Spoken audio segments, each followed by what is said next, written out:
Well, another month, another set of questions from patrons at the $5 level and up. If you'd like to ask a question for October, the link is in the description. The first question has kind of a long answer, so we'll save that for last, and start with Sean Michael Pierre, who asks, what is your opinion of voluntary worker cooperatives? I don't have any strong opinions about them. Generally speaking, they haven't worked out so well in the past, but if someone thinks they can make a go of it, who am I to complain? Okay, Jason Maltz asks, besides atheism and libertarianism, what are you passionate about? Let's see, science, computer graphics, cybersecurity, filmmaking, music, science fiction. I'm sure that's not everything, but that's probably good enough for now.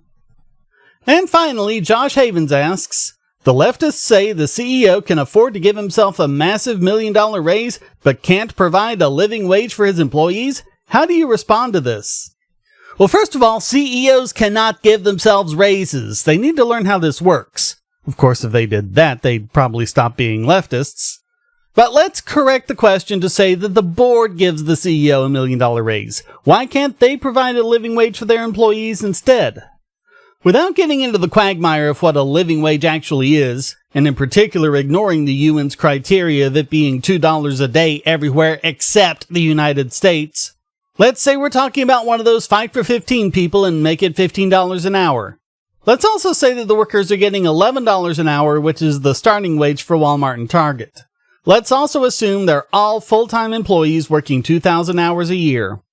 Out of $1 million, that leaves $500 per hour for all of their employees, divided among them. That means the only way they can give all of their employees a $4 an hour raise is if there's only 125 of them. Any more and the math just doesn't work. Using Walmart as an example, they have 2.2 million employees. Their average employee works 33 hours a week. If they wanted to give those employees a raise instead of giving their CEO a $1 million raise, then they could give each of them a raise of a little more than 2 cents. In order to give all 2.2 million employees a $4 an hour raise, they would need $151 billion. Last year, they only made $13.64 billion in profits. That's not even within an order of magnitude of what they'd need. It's just not possible. Also, CEOs are not paid arbitrarily. If they didn't give the CEO that $1 million raise, he'd go elsewhere, and they'd have to hire a CEO that isn't as good, and that could spell disaster for the company. Missteps like this have led to a lot of prominent companies losing greatly, like Novell, Sun Microsystems, Kmart, Countrywide, Daimler Chrysler, Sears, JCPenney, BlackBerry, Eastern Kodak, Pan Am, many others. CEOs get that pay because of the benefit they bring to a company. Also, they just don't know what they're talking about when they malign CEOs because they get paid so much. They like to look at the top few and pretend that all the CEOs are making millions. Just look at this. They say, oh, we'll look at the top 100 CEOs or the top 500, and they compare that to the median income.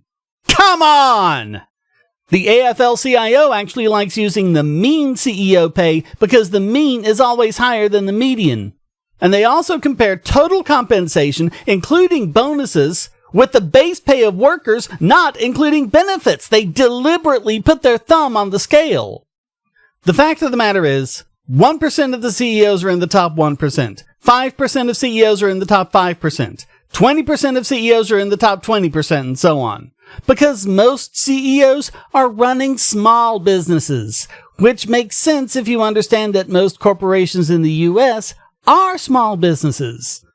Those CEOs are not giving themselves $1 million raises. I'm going to link to a few articles from the Foundation for Economic Education in the description covering these issues.